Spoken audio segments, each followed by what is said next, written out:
The ash was warm under Dara's boots, not hot enough to burn through the soles, but warm enough to remind her that somewhere beneath the gray crust, the ground was still cooking. She dragged the supply crate through it anyway, one hand gripping the strap, the other pressing her respirator tighter against her face. The sky above Varus 9 was the color of an old bruise, purple and brown and wrong, and the air smelled like burning rock even through the filter. The colony was empty. Had been for 18 hours. The evacuation ships had gone in waves. First the children, then the elderly, then everyone else in whatever order the coordinators could manage. Dara had stayed, not because anyone ordered her to. Her supervisor had actually screamed at her through the comm to get on the last transport. She had told him she would be on the next one, that there was no next 1.3 colonists had still been on her medical cots when the final ship lifted. Crush injuries, internal bleeding, too unstable to move. She had stayed to stabilize them for emergency transport. She had done everything right. She had worked through the night while the volcanic ash thickened outside and the firestorms chewed through the eastern fields. All three had died by morning anyway. Now, she was the only thing moving in a dead colony on a dying world, dragging a crate of medical supplies she no longer had anyone to use them on, because leaving them behind felt like giving up, and Dara had never been good at that. Her comm crackled. Director Holt's voice came through, thin and tired. "Winslow, please tell me you're at an extraction point." "I'm working on it," she said. "Da-da. I'll call you back." She cut the line. The impact crater was half a kilometer from the colony's eastern edge. She had seen the streak of light through the smoke about 4 hours ago, heard the ground shake, assumed it was another volcanic event. But the shape of the scar in the earth was wrong for that. Too narrow, too deep, and there was metal in it. She stood at the rim and looked down. The ship was enormous. Or what was left of it. It had gone in nose first at an angle, which was the only reason it hadn't simply buried itself completely. The hull was black and layered, like overlapping plates rather than smooth metal, and the design was nothing she recognized from any registry in her medkit database. One side had cracked open on impact, venting smoke that was a different color from everything else around it, a deep blue-gray that curled strangely in the still air. Dara climbed down the crater wall. She told herself she was looking for survivors. That was true. She also told herself she was not scared. That was less true. The hatch was bent outward by the crash. She squeezed through with her crate. Emergency lighting ran along the floor in a color she had no name for. The corridor was wide, built for something larger than a human. She found them in what she guessed was the crew bay. There were 6 of them. 5 were dead. The 6th was not. The creature was massive. Easily 4 meters from snout to tail, scaled in deep charcoal black with streaks of dark copper along the joints. Its wings were folded against its body, one at a wrong angle that made her stomach tighten with recognition. Broken. A support strut from the collapsed ceiling had gone through its left flank, pinning it partially to the deck. Dark fluid, too thick and too slow to be human blood, pooled beneath IT was breathing. Shallow, uneven, but breathing. Then its eye opened gold. The iris was pure gold, and the pupil was a vertical slit, and it focused on her with a sharpness that did not match anything else about its condition. It was in tremendous pain. She could see that. But it was also completely aware that IT moved fast for something that badly injured. The clawed arm came up and swept toward her with enough force to take her head off. IT missed. By about 30 centimeters, the effort clearly cost it something. The creature shuddered in the gold. I lost focus for a moment, then found her again. Dara had not moved. She did not know exactly why. Some deep part of her brain was screaming. The rest of her was just very tired and very calm, and looking at a living thing that was going to die if no one helped it. She raised both hands, palms out. "I am not going to hurt you," she said. Her voice came out steady. "I'm going to help you. You can try to kill me again after, if you still want to." The gold I watched her. She took one step forward, then another. She set the crate down and opened it. The creature did not swing at her again. She found the strut with both hands and began to assess the entry angle. Deep, but not through anything she would call vital based on the placement. The biofoam in her kit was designed for human tissue, but worked on most carbon-based biology. She would have to trust that. "This is going to hurt," she said quietly. "I'm sorry about that." She began to work. The world burned outside. The smoke thickened. Dara pulled the strut free in one clean motion, packed the wound before the bleeding could accelerate, and did not stop moving until the container of foam was empty and the creature's breathing had steadied into something less terrible. A T-some point between the second bandage wrap and the third. The gold eye closed. She stayed anyway. She had nowhere else to be. Sareth woke to pain and the smell of something unfamiliar. Both were normal after a crash. The pain was familiar in the way of old wounds, deep and honest. The smell was not. It was organic and sharp and warm. Not the copper smoke of Dravith blood, not the cold metal scent of dead machinery. Something alive. Something nearby. He did not move immediately. Movement revealed position. Position revealed weakness. He had learned that before he had learned to fly. He opened one eye. The human was asleep against the far wall. It was small, even by the standards of the soft species he had encountered. Two limbs folded across its chest. The head dropped forward, a device of some kind resting open in its lap with small lights still blinking slowly. The thing on its face, the breathing filter, had slipped slightly to the side. Its chest rose and fell with the ordinary patience of a creature that had simply decided to rest. He looked at his flank. The strut was gone. He had not felt it leave, which meant he had been unconscious when it was removed. The wound was packed with something pale and dense that had dried into a seal across the entry point. He pressed it experimentally with one claw. It held. The bleeding had stopped. He looked back at the human that had removed the strut. From a 4-meter Dravith warrior, while he was unconscious and while the world outside continued to fail around them. He sat with that for a moment and found he had no category to put in. When it woke, it stretched its arms above its head and made a sound of discomfort that he recognized as a creature registering stiffness. Then it looked at him. It did not flinch. It said something in its own tongue, then reached into the device in its lap. A second voice came from the device. Flat, mechanical, passable in Trade Dravith. "Good morning. How is the pain level?" Sareth considered refusing to answer on principle. Then he said, "Manageable. Good. Moi. I assist Dara. She wants to check your wound." He watched the human, Dara, move toward him with steady steps. No weapons drawn. No posturing. It knelt beside him and began inspecting its own work with a focused expression that he recognized as professional. Not fearful. Not impressed with itself. Just working. "Why did you not leave?" he said through the translation device. Ori related. Dara paused and looked up at him. "Because you were hurt," she said. Sareth waited for more. There was no more. "That is the entirety of the reason," he said. "Yes." He tried to process this through every framework he had for interspecies behavior. Dravith aided clutchkin and contracted allies. Other species aided those who could pay or those who posed a threat if left unhelped. The human was obviously not contracted. He was obviously not a threat in his current state. He was not her species. "What do you gain?" he said. Dara sat back on her heels and thought about it, which he found unexpectedly interesting. She was not dismissing the question. "Nothing," she said. "That's not why I do it." "Then explain why." She told him.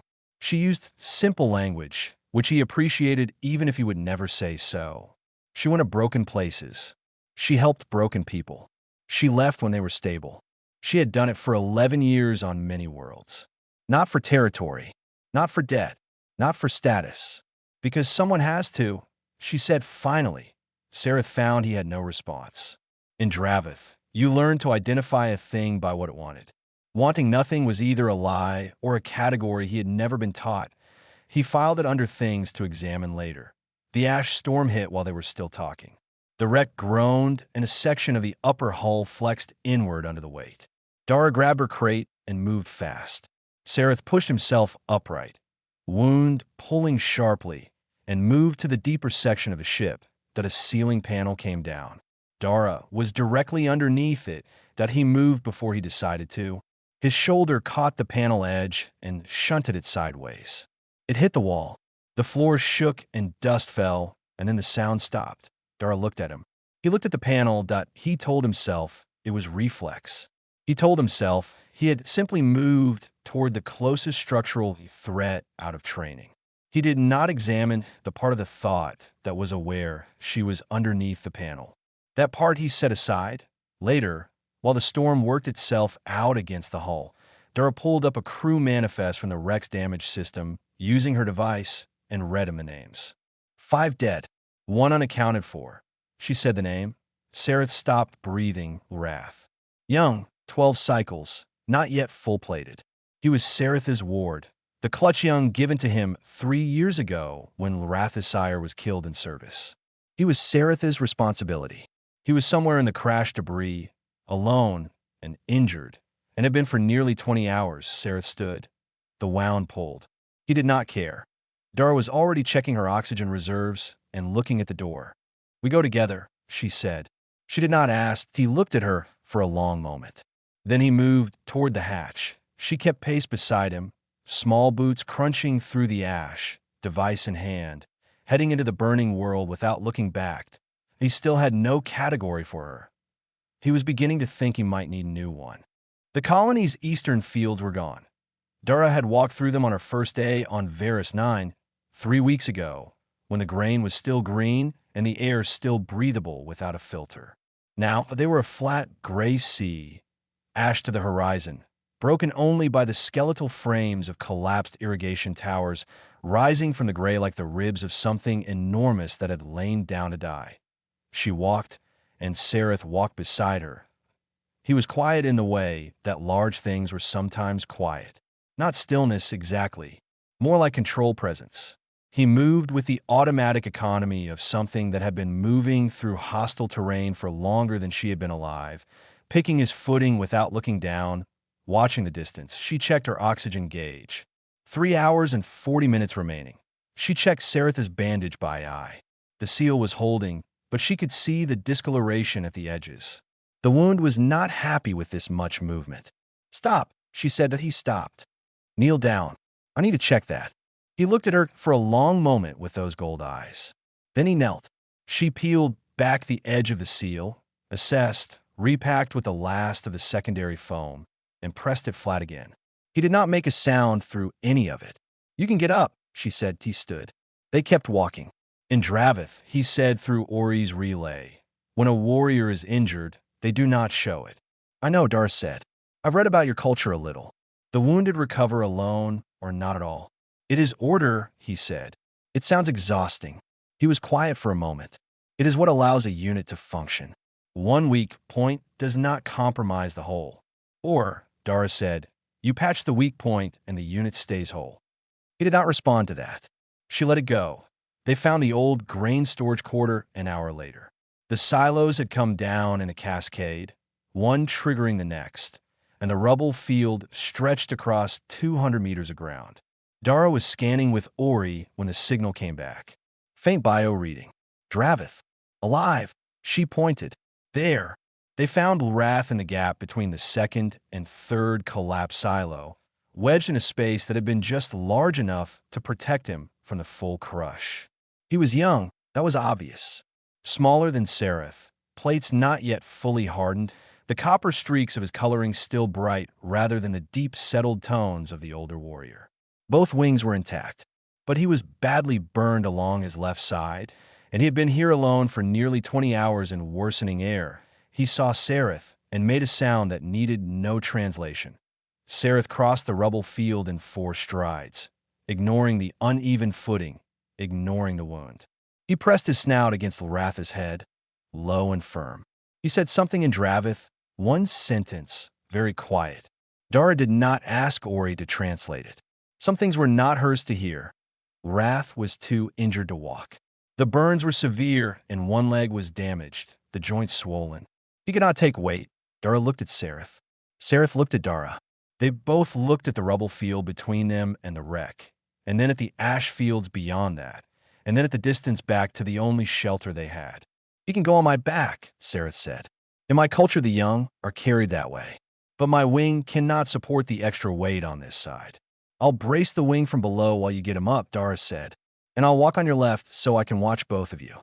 Sareth looked at her. That puts you in the path of any structural collapse on that side. Yes, she agreed. He kept looking at her. She started moving toward El Rath. That it took 15 minutes to get Rath secured on Sereth's back in a way that distributed the weight without putting pressure on the burns. Dara used two of her emergency straps and her last spare thermal wrap. Rath watched her the entire time with eyes the color of young copper, wide and exhausted and confused. She gave him the same look she gave every patient she had ever treated. Calm, present, focused on the next task. They walked. Sereth was slower with Rath's weight. The wound was punishing him. She could see it in the slight irregularity of his stride, the way he paused every 20 steps for just a breath longer than necessary. She did not say anything. He would not accept commentary on it. And he was managing. She talked instead. Told him about the first disaster she had ever worked. A flood on a coastal settlement 11 years ago. She had been 22, terrified, and had no idea what she was doing.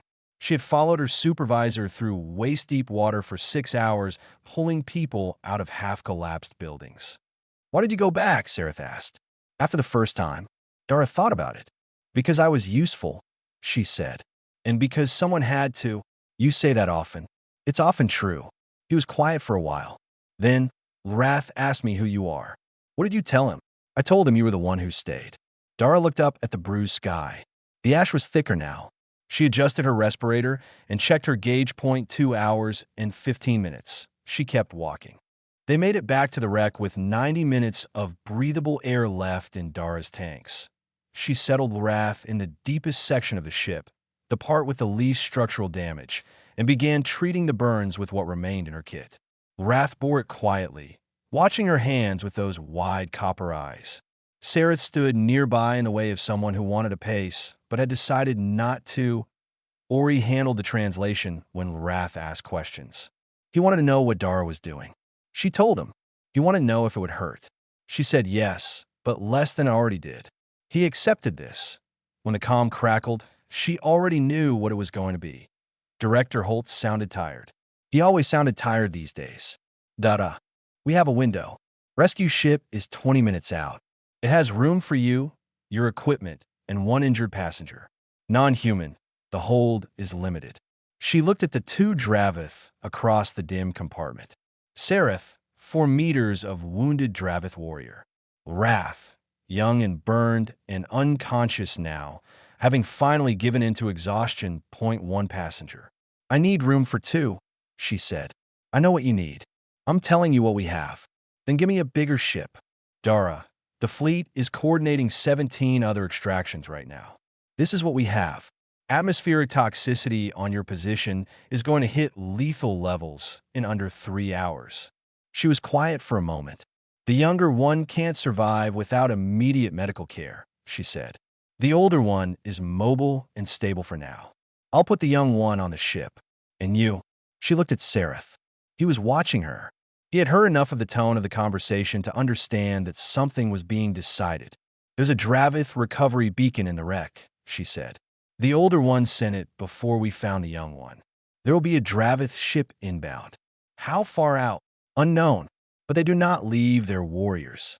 They will come." Holt was quiet. When he spoke again, he was careful and slow. "Dada, if that ship doesn't come inside the window, you will not have breathable air." "I know. Tell me you understand what you're saying." "I understand what I'm saying. Book me on the next available extraction after this. I'll be at the northern end of the wreck. You could track my signal." She cut the call before he could argue further. Sereth spoke. Not through Ori. He used the trade tongue version she had been teaching him in fragments over the past hours. Rough and accented, but clear. "Take the young one." "Go." "I'm not going," she said. "Your air ends. Not for a while yet." "Dada." He said her name the way he said everything, with absolute precision, as if each word cost something and should therefore be spent correctly. "I'm telling you to go. I am a warrior of the Dravith fleet. I do not require the help of a human medic to survive until my crew arrives." She looked at him for a long time. "You're right," she said. "You don't require it. But I'm staying anyway." He stared at her. The rescue ship arrived 17 minutes later. It was small, utilitarian, the kind of vessel that did this work quietly and without ceremony. The pilot did not comment on the two large, unconscious Dravith in the hold section she had prepped. She helped get Wrath loaded, strapped down, and stable. She ran through the handoff notes with the ship's medic. She gave him Saratha's wound notes as well, just in case. Then she stepped back off the ramp. The pilot gave her a long look. She gave him the address for her agency report, told him Holt would handle the paperwork, and stepped clear of the landing pad. The ship lifted. She watched it until the brown sky swallowed it. When she turned around, Sarath was standing behind her. Close for him. He said nothing. She said nothing. The wind pushed a slow wave of ash across the ground between them. The Dravith ship will come, he said. It was not quite a question. Yes, she said. You do not know that. I know that you sent the beacon. And I know that Commander Bale, or whoever is leading your fleet right now, is not the kind of commander who leaves a warrior behind. Neither would you. He was quiet for a moment. How do you know that? She looked up at him. Because he didn't leave Wrath. He looked away, across the gray ash fields. The sky was getting worse. The air tasted of sulfur, even through her filter. Your oxygen, he said. I have time. You are rationing it. She did not answer, which was its own kind of answer. Sarath turned back toward the wreck. Then we wait inside, he said. There is no reason to waste resources standing in the ash. She followed him back through the bent hatch, into the dim emergency light, into the warm smell of cooling metal and something she had started to think of as simply the smell of this place. 0.2 hours until lethal atmosphere. Unknown time until the Dravith ship. She sat down against the wall, checked her gauge, and opened her kit to do a final inventory of what she had left. Sarath settled beside her, closer than he had been before, and was quiet. That IT was, she thought, not the worst place to wait. The waiting had its own kind of weight. The wreck groaned sometimes, the hull settling deeper as the volcanic pressure underneath the colony's eastern basin continued its slow work. Dara had mapped the sound by now. She knew which groan meant structural shifting and which meant thermal expansion. She knew which ones to ignore and which ones meant she should move. She moved twice in the first hour. Both times toward the deeper section of a ship. Both times Sarath followed without being asked. She was rationing the oxygen now, which she had been doing since the rescue ship left, but more aggressively. Slower breathing. Less talking. She kept Ori's translation work to short sentences. Every word was air she didn't have extra of, Sarath noticed. He stopped asking her things. Instead, he talked. Slowly, in the rough trade tongue he had been building piece by piece through the day, without asking for Ori's help. He said the words wrong sometimes. She did not correct him. The effort of it was better than silence that he told her about Wrath. About receiving the young one into his charge 3 years ago, after Wrath's sire had died. He said it plainly, the way he said everything, without seeking her sympathy. But the details were gentle. Wrath had been afraid of the dark for the first cycle. He had carried a small carved thing from his homeworld. Sarath had never mentioned the carved thing. Wrath had stopped needing it after a while. Dara listened. Her oxygen gauge moved in small increments she was trying not to count. The ceiling came down in the second hour. Not the whole section. A panel, 2 meters of dense inner hull material, on a stress fault she had not mapped. There was no warning. Just sound and then force, and then she was on the floor with something heavy across her lower back. Pinned. She was not badly hurt. She did a fast internal check. Nothing broken. The panel had clipped her on the way down rather than landing direct. She had her arms free. She heard Sarath move across the floor fast, the sound of his claws different on the deck when he was moving at speed. The pressure across her back lifted in one pull. She sat up. He was crouched over the panel, breathing hard, wound pulling visibly at the edges of the seal. Stop, she said. Don't pull it again. I'm out. He was still for a moment. Then he settled back, watching her stand up and run her hands along her sides, checking her own ribs. I'm fine, she said. Thank you. He looked at the panel, then at her. You did not call out. I knew you'd hear it.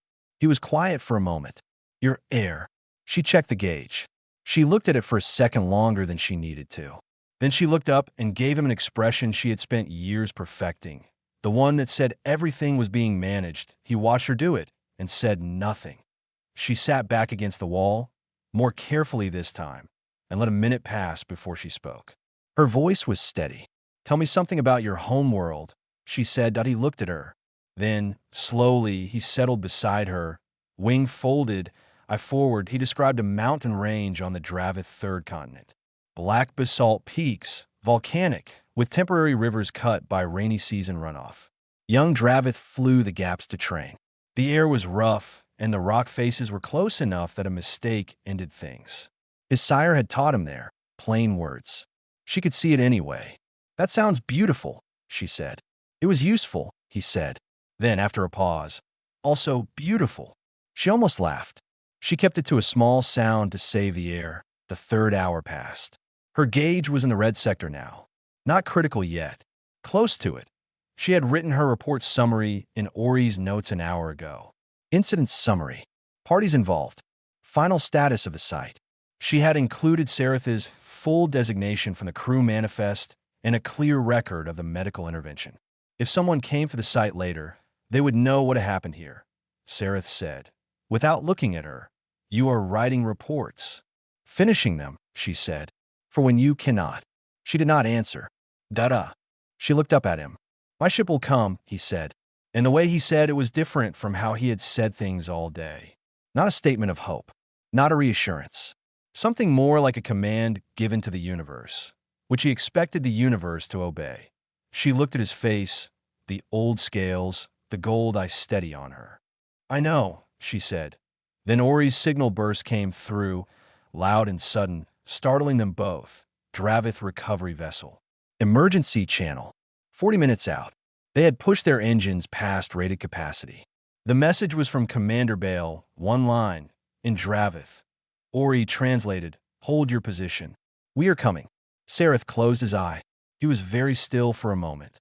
Then he opened it and looked at her. She was already calculating. 40 minutes. Her gauge. The margins. "It will be close," she said. "Yes," he said, "but it'll be fine." He looked at her for a long moment. Then he said, very quietly, something in Dravith that he did not ask Ori to translate. Later, she would ask Ori what it meant. Ori would say, "The closest translation is a phrase used when someone has proven themselves beyond what was expected. Approximately, I see you clearly now." But that was later. Right now, she just sat next to him in the dark, watching the oxygen gauge, and waited for the sound of a ship.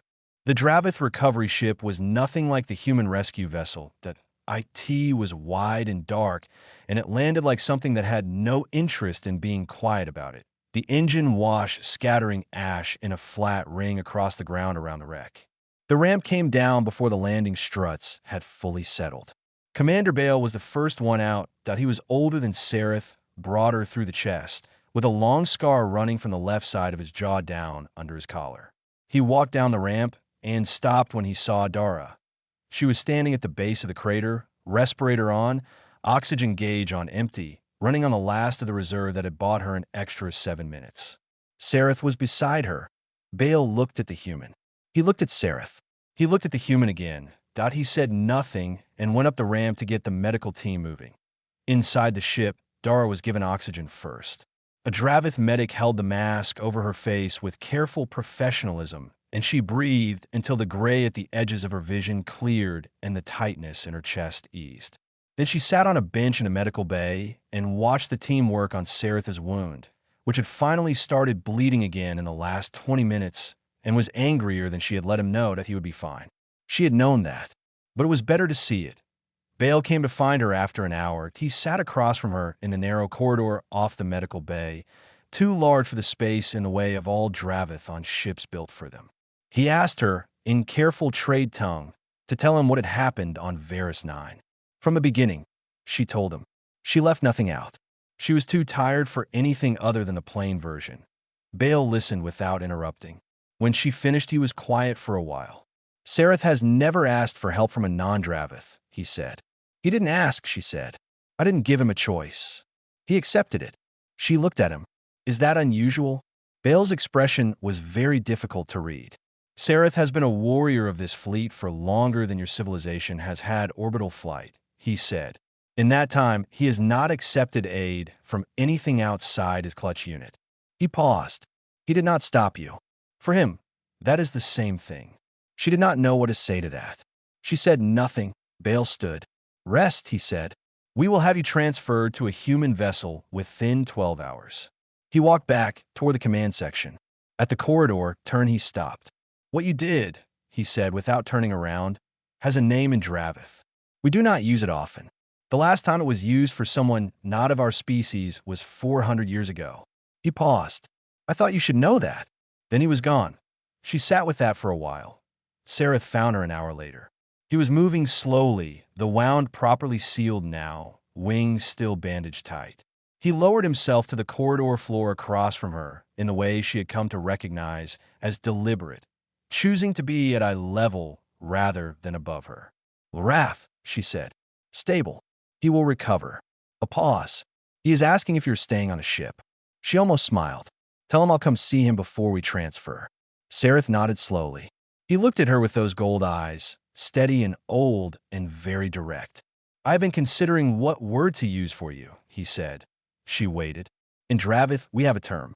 It is given to those who guard the clutch at cost to themselves. It has not been given to someone outside our species. He was quiet for a moment. I'm not giving it to you as a gift. I'm stating that our language has been incomplete and that it is now less so. She understood the difference. That was important to him, she knew. Not charity. Recognition. What is the word? She said, he said in Dravith. Ori translated quietly. In her ear, Flame Keeper, she sat with that. Thank you, she said. It is accurate, he said. Thanks are not required for accuracy. She did laugh at that, softly. After a moment, from somewhere down the corridor, came Loratha's voice, calling something. Ori translated. He wanted to know if the small human was coming to see him now or later. Sareth looked down the corridor. Then at Dara. He made the low sound she had cataloged by now as reluctant amusement. She stood up, stretched her back, and walked down the corridor toward Loratha's bay. That night, in the small quarters the Dravith crew had given her, she filed her report. She kept it short. Under incident summary, she wrote, provided medical assistance to 2 survivors. All parties stable. Transfer in progress. No further action required. Under notes, she added, made a friend. She closed the report. Through the small viewport above her bunk, Varys, 9, was a dark shape against the stars, still smoking, still burning in the slow way of worlds that had taken more than they could hold. She looked at it for a while. Then she lay down and closed her eyes and slept without trouble for the first time in 2 days.